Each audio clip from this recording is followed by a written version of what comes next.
Et salut tout le monde, on se retrouve aujourd'hui pour une nouvelle vidéo.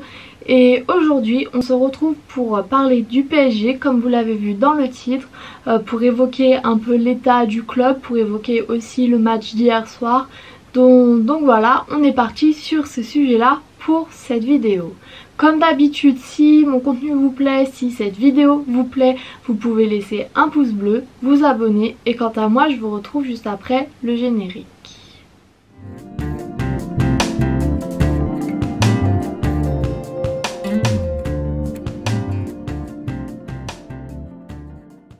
Pour le sommaire de cette vidéo, on va faire les choses en 3 temps. Dans un premier temps, j'évoquerai l'équipe du PSG. Ensuite, j'évoquerai le jeu de cette équipe. Et enfin, je ferai un point sur le coach, sur Mauricio Pochettino. Donc voilà pour cette vidéo. On va commencer tout de suite avec l'équipe, avec l'effectif du PSG. Je pense que tout le monde sera d'accord là-dessus. L'équipe du PSG sur le papier c'est un des plus gros effectifs d'Europe. Cette équipe n'a rien à envier aux autres. On voit que l'effectif regroupe des joueurs avec des milliers et des millions d'euros de transfert. Donc je pense que de ce côté-là il n'y a rien à dire. On voit Neymar, Messi, Mbappé, c'est des grosses stars. Au niveau du gardien de but, Donnarumma, c'est un gardien qui a aussi beaucoup fait parler de lui durant l'Euro notamment. En défense c'est la même chose, il y a de gros joueurs. Au milieu aussi peut-être un peu moins, mais c'est quand même des joueurs qui sont connus partout, qui ont une belle réputation. Donc je pense que de ce côté-là, du côté des joueurs sur le papier, il n'y a rien à en dire. Le PSG fait très souvent et à pratiquement toutes les fenêtres des mercatos très ambitieux et où au niveau du nombre de joueurs ils achètent beaucoup de joueurs. Au niveau de la qualité c'est une autre chose, mais au niveau des joueurs on ne peut pas dire que le PSG n'est pas présent sur le marché des transferts.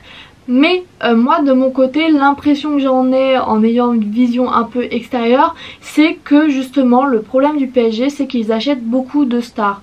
Donc on l'a vu l'été dernier c'était Messi et Ramos, l'été d'avant c'était encore d'autres joueurs, l'été encore d'avant c'était d'autres joueurs et j'ai l'impression que le PSG voilà empile des stars mais qu'ils ne recrutent pas forcément là où ils ont besoin. Par exemple pour le cas Messi, oui Messi ça apporte quelque chose de plus au club parce que c'est une grande star au niveau des ventes de maillots. Je pense que sa venue au PSG a fait exploser la vente des maillots. On a vu les fils dans la boutique du PSG, mais au niveau sportif, au niveau de l'équilibre de l'équipe, est-ce qu'il y avait vraiment besoin de ce joueur-là, de ce profil-là? On a Neymar et Mbappé qui sont des très bons joueurs. Mbappé qui est un des talents les plus prometteurs d'Europe et de France, donc pourquoi aller chercher Messi qui est en fin de carrière, qui a vécu des saisons difficiles avec le Barça? Pourquoi aller chercher un joueur comme ça? Pour Sergio Ramos c'est la même chose, je peux comprendre la volonté de se renforcer en défense, mais quand on voit qu'ils n'ont pas prolongé Thiago Silva qui faisait de très bons matchs et qui a à peu près le même âge que Ramos, et quand on voit aussi que Ramos au final ils l'ont payé et il paye son salaire tous les jours pour qu'au final il n'ait joué qu'un match avec le PSG et qu'il soit blessé tout le reste du temps, on peut se demander si cet achat là est très judicieux et très utile aussi. On peut se demander si l'équipe avait vraiment besoin de ça. Quand on voit les manquements aussi au milieu, on peut se le demander. Donc pour conclure cette partie, pour moi je conclurai comme cela. Oui, le PSG c'est une équipe qui est très présente sur le marché des transferts et ce depuis des années, depuis que le Qatar a repris la main sur le club, mais au final j'ai plus l'impression qu'on empile des stars et qu'au niveau sportif ce domaine là est un peu laissé de côté au profit de oui voilà il faut des stars, il faut des joueurs qui vont faire vendre des maillots. Après, sans complètement casser ces joueurs-là, Messi, je pense qu'il n'a plus rien à prouver, c'est un très bon joueur, mais on voit que ça suffit pas pour créer du jeu, parce qu'on va passer à la deuxième partie maintenant et évoquer le jeu, et là, c'est pas toujours tout beau non plus. De ce qu'on a vu cette saison et les derniers matchs que j'ai regardés, c'est que le PSG au niveau du jeu c'est loin d'être d'être un très bon PSG, parce que dans le jeu il y a beaucoup de manquements, beaucoup de défauts, de déchets techniques, de tout ce qu'on veut, parce que le jeu collectif a complètement été délaissé, j'ai l'impression. On compte beaucoup sur les attaquants, donc sur Neymar, sur Messi, sur Mbappé, et au final le jeu collectif il n'y a rien. Les liens entre la défense, le milieu et l'attaque, c'est quasiment inexistant. Dès qu'on a le ballon, on l'envoie devant en espérant qu'un des trois attaquants ira le chercher et réussira à marquer. Mais sinon, au niveau du jeu, il n'y a pas grand chose. On l'a vu durant le match face à Monaco, c'est Mbappé qui sauve le match, c'est Mbappé qui marque les 2 buts qui donnent la victoire. Mais sinon, on a beaucoup de joueurs qui marchent, on a beaucoup de joueurs qui sont statiques. Donc impossible de créer du jeu dans ce contexte-là. Mbappé porte le PSG depuis quelques matchs, c'est pas forcément le seul, et les gardiens de but aussi. En défense ça marche aussi plutôt pas mal, mais au niveau de l'attaque, au niveau du jeu offensif, de la créativité, c'est vrai que tout repose sur Mbappé, sur les décalages qu'il arrive à faire, sur le placement, sur ses courses, sur sa vitesse. Et ça tient pour le moment en Ligue 1 qui n'est pas non plus la ligue qui a le plus d'opposition. Mais si on se concentre sur la Champions League, jouer comme cela, ça ne va pas être suffisant. Il y a forcément un moment où ça va être trop peu pour réussir à remporter la Ligue des Champions, qui est quand même un des buts, voire le but suprême du PSG ces dernières années.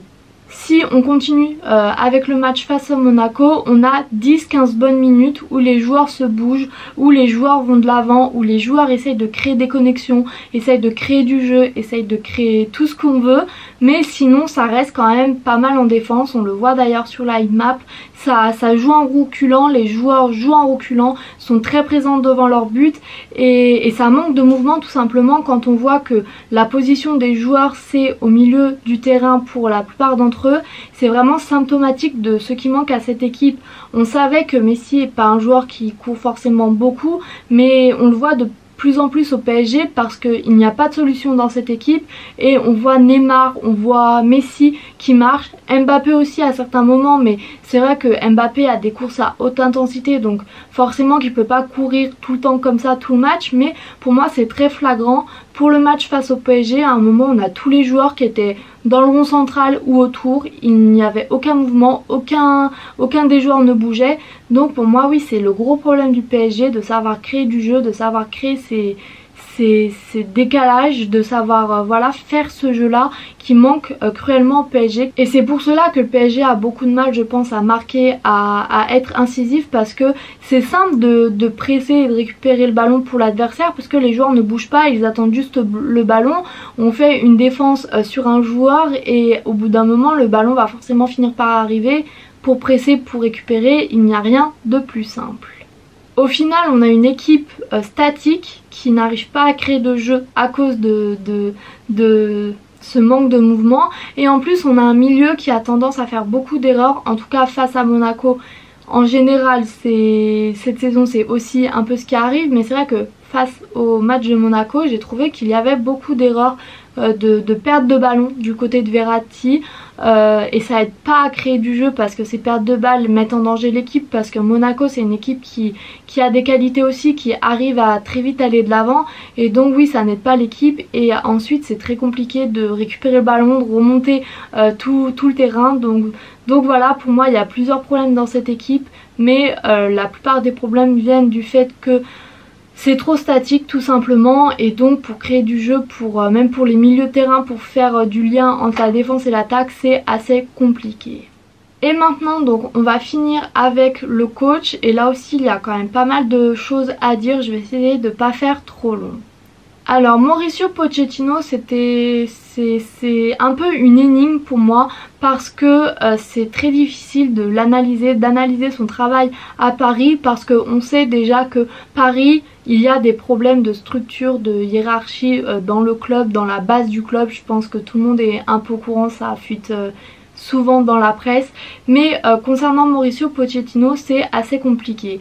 Parce que d'un côté on a un club qui est quand même assez réputé pour être difficile à coacher, parce qu'on voit par exemple Thomas Tuchel qui a été viré du PSG parce qu'il n'arrivait pas à avoir des résultats et qui 6 mois après gagne la Ligue des Champions avec Chelsea. On voit Unai Emery qui pareil a été viré du PSG parce qu'il n'arrivait pas à avoir des résultats.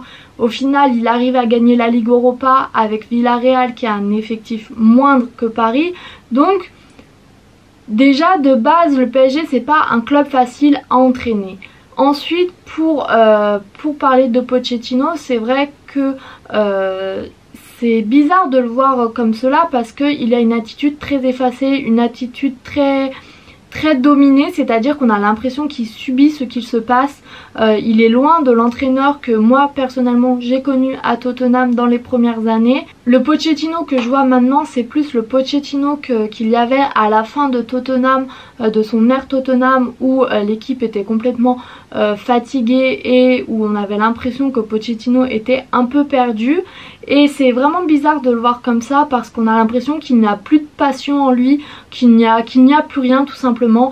Donc oui, je pense que c'est pas complètement sa faute la situation dans laquelle est le PSG, parce que ça serait trop simple de tout remettre sur tous les coachs qui sont passés alors qu'ils réussissent. Mais c'est vrai aussi que cette attitude dominée, c'est pas quelque chose que j'ai l'habitude d'avoir chez lui et je sais pas trop ce qui se passe.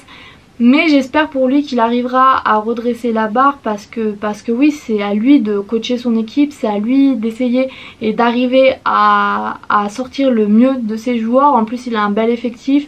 Donc voilà, pour conclure cette vidéo, je pense que les problèmes au PSG ils sont très compliqués à analyser et très compliqués à identifier surtout.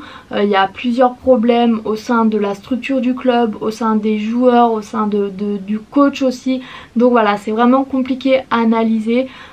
J'ai essayé de le faire dans cette vidéo, j'espère qu'elle vous aura plu et quant à moi je vous dis à bientôt pour une nouvelle et salut.